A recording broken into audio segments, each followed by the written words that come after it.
So yesterday I went to a family constellation workshop, and I heard about family constellation stuff from someone in California. And so I looked, and there's a meetup around here, so I went. It only cost $25, and it was a total marathon.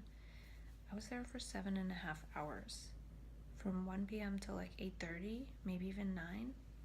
And it was supposed to end at 8. And there were 15 people to begin with, and by the end of the 7.5 to 8 hours, there were still 9 people there. And 9 people stayed later after that 8 o'clock end time to support the last person who was doing the constellation or was having a constellation done. And I knew nothing about this. I didn't Google it or look it up at all. And the facilitator was really amazing. She talked for maybe half an hour at the beginning, and it all made sense to me in terms of what she was talking about with subconscious stuff, it not being linear or logical, and how it related to the morphogenetic field. And it was really cool to hear her speak so passionately.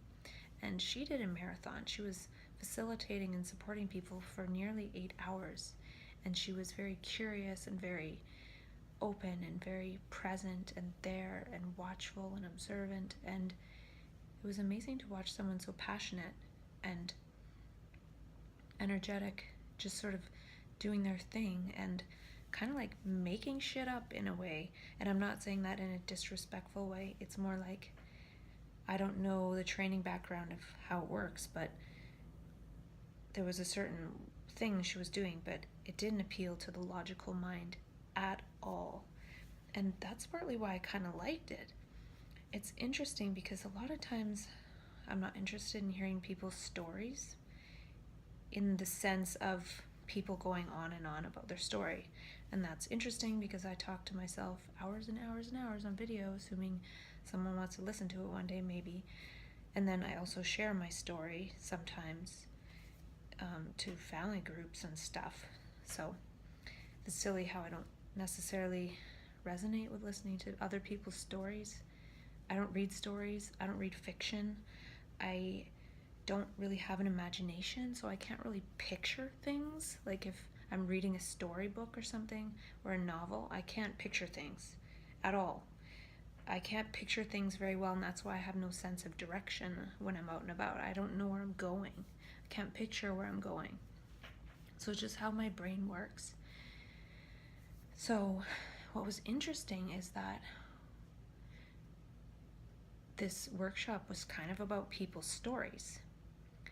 One person was sitting in the hot seat, or the hero seat as they called it, and they would start sharing certain things and their intention of what they want to work on.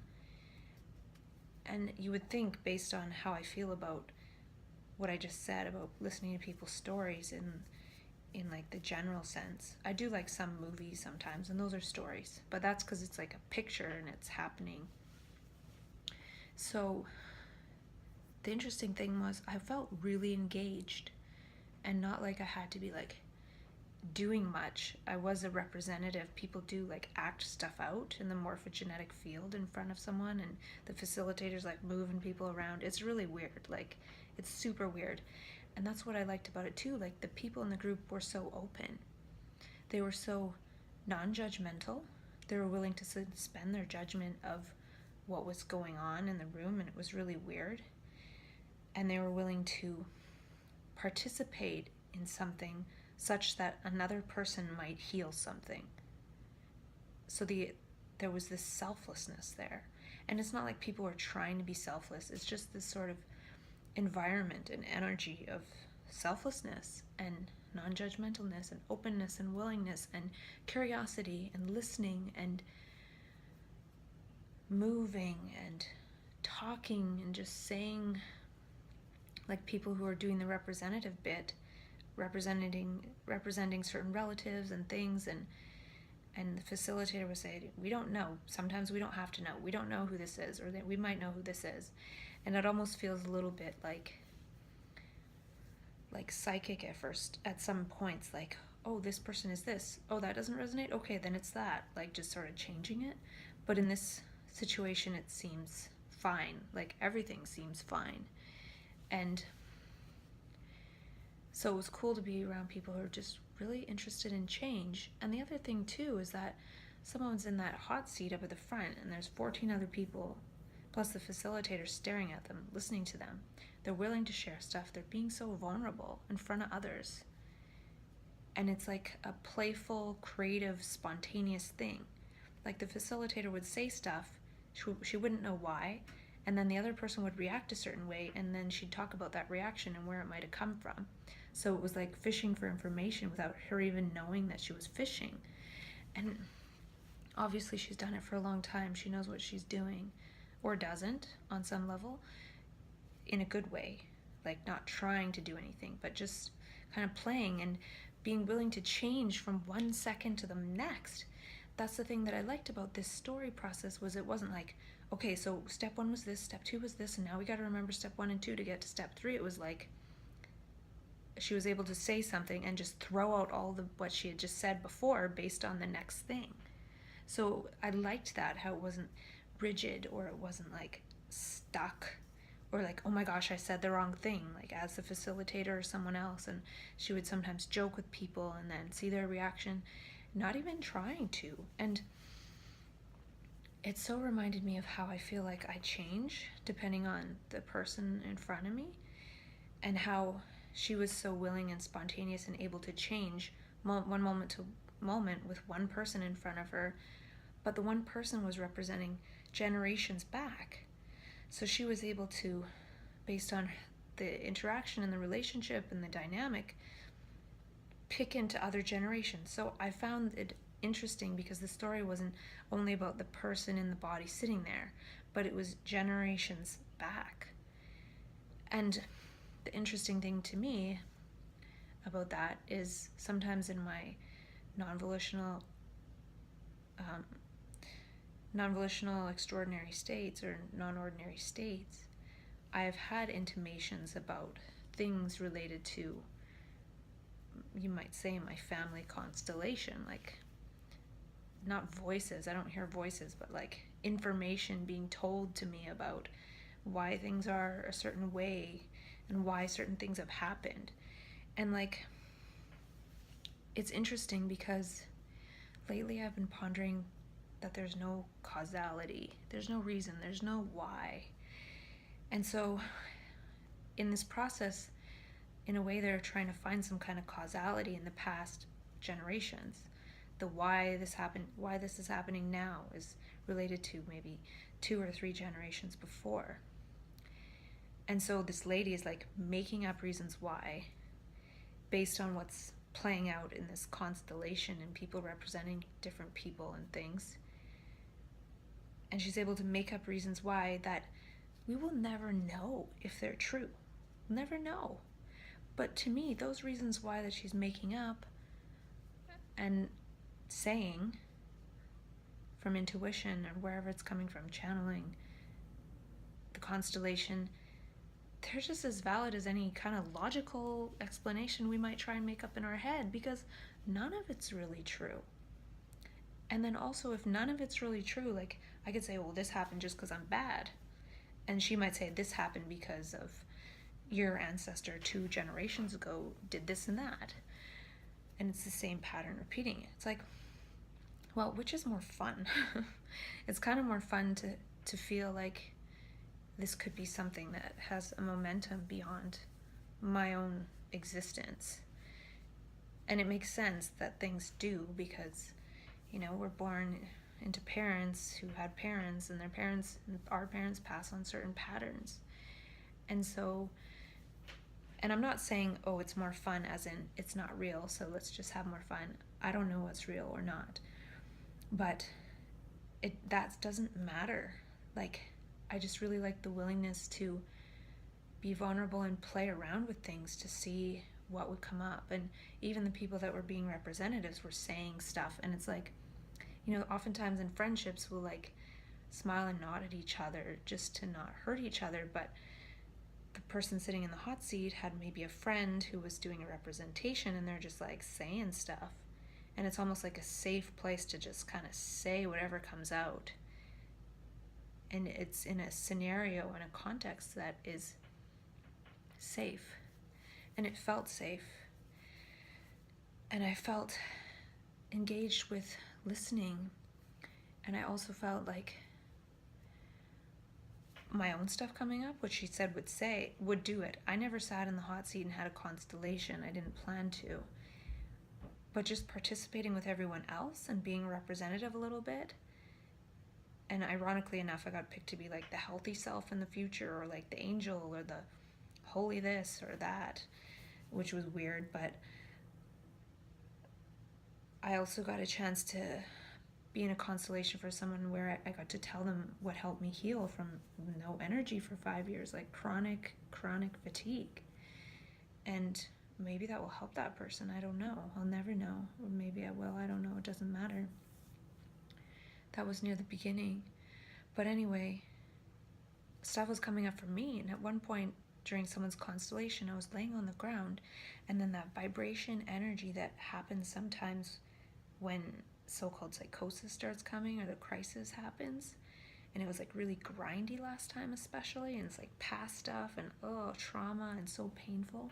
It was there, and it was like I was laying on the ground, and it was like totally vibrating in my like sacral chakra area, and like in my tummy, and this stuff was coming into mind, and it's like my mind was trying to figure out why certain things happened, and it sort of figured out a certain reason why certain events happened.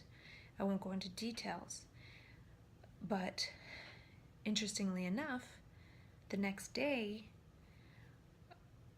two people involved in that sort of dynamic were having a conversation on the phone because one called the other. And the reason that I thought of in mind for such events happening was shared by the other person, the very next day. So that was really powerful. And it also gives more proof to this whole like oneness thing that I'm feeling like crazy lately. And it'll eventually drive me crazy to feel so one, because I can't uphold the highest, best version of myself, because the past stuff eventually comes back.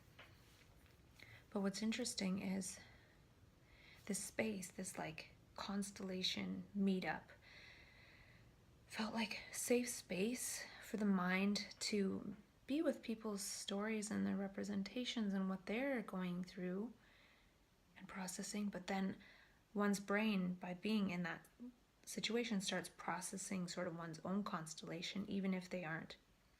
Even if I'm not in the hot seat, my brain was still working. But like today, it wasn't doing that. I was in my office working.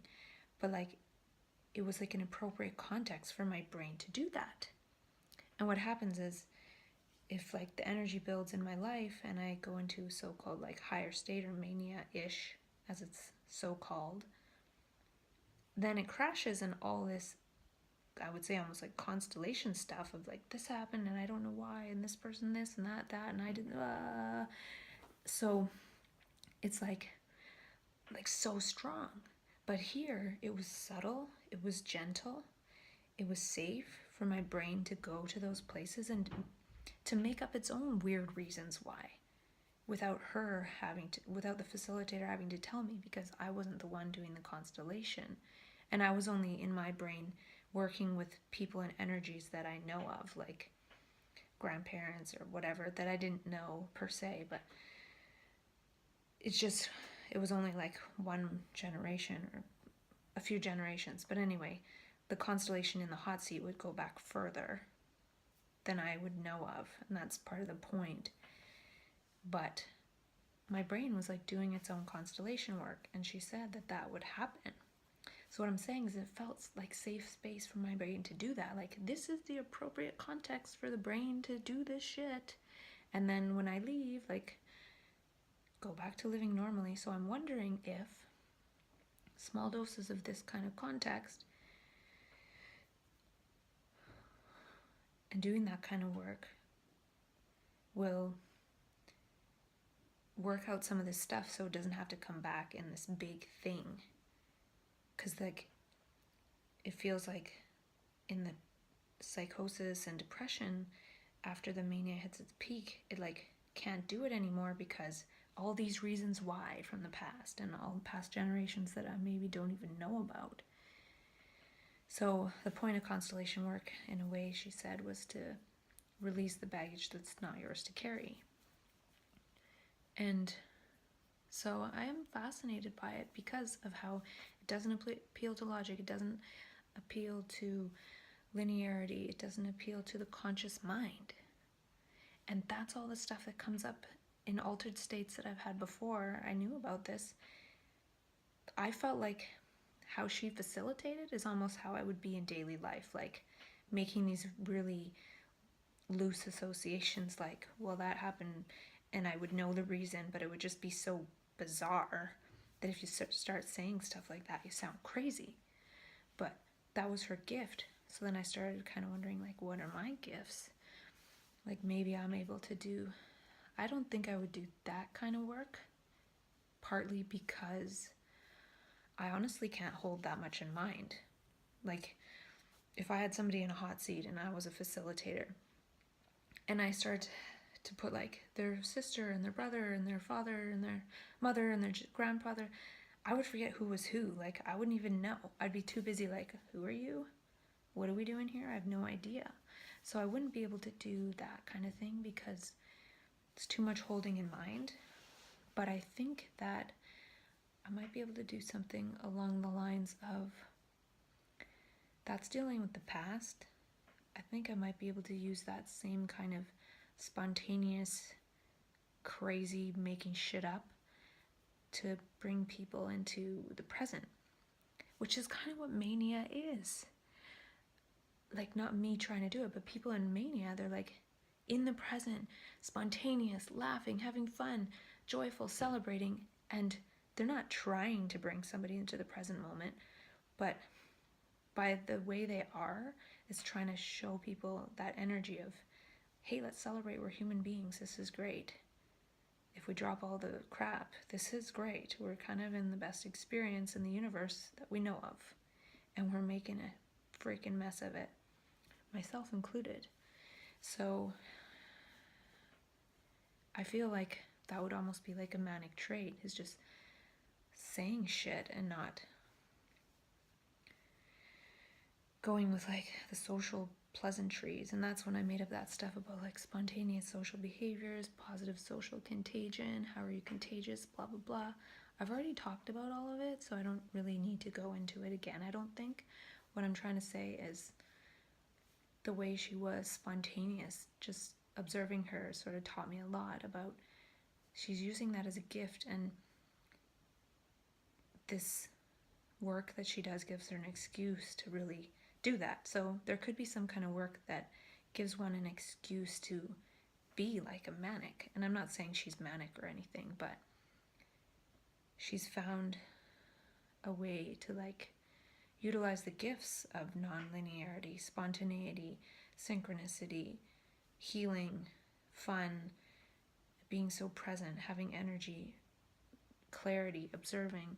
So many of these traits that come into somebody who is manic. But I guess, see, that's the thing. Being out and about in society, it's not safe to be like that. She's that way in a safe container where people are coming that are open. So it's not safe to be that way. And I've said all this stuff before too. I don't really want to repeat it. But I'm seeing like this whole safe container to be that way. And I also realize that I'm a different person when I'm in California around everyone there than I am back home. You know, I make a shitty daughter. I play shit role daughter, like I suck. But there are other roles that I'm good at, I think. So that makes me wonder if I should leave. Well, I am hopefully going to peaceful places in a couple months to fall apart a little bit. But yeah, it's like creating a safe container to be that way. We think of, oh, we need to create sanctuary and safe containers to fall apart, but maybe we also need a safe container to be manic and like pass that on somehow. and that might bring people really into the present. And that's sort of like improv as well. And then I made up diet improvalog, which was like improv mixed with dialogue as a method to bring people into the present, because this family constellation thing is cool, like healing the past, but it's also important to like bring people into the present.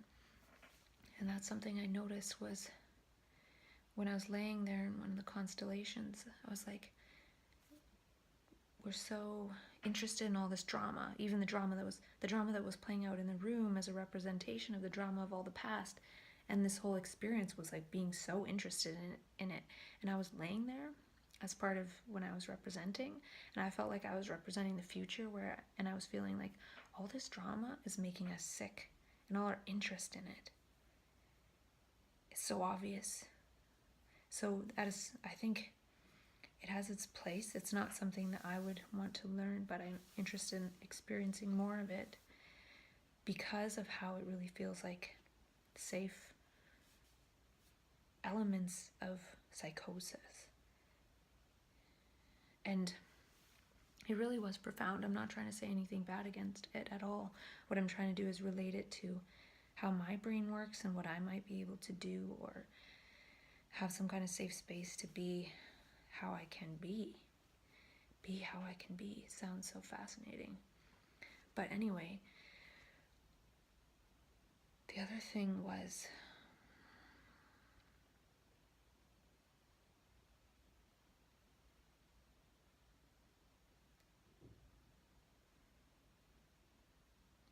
I don't really remember. I did remember for a second, but then I do have my notes.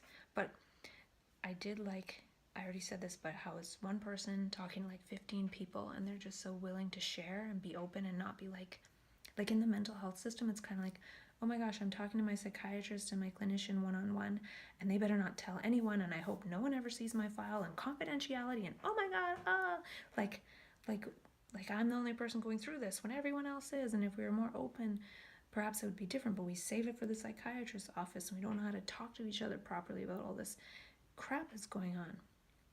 So it's really not private, but it is made private. So I just really liked how people are talking about their stuff just so openly, and really using and utilizing everybody to help heal, and everyone's so willing to participate, as opposed to like saving it for the professionals. It was like just regular human beings doing this dance to heal each other, to help each other out, and it was really beautiful. And yeah,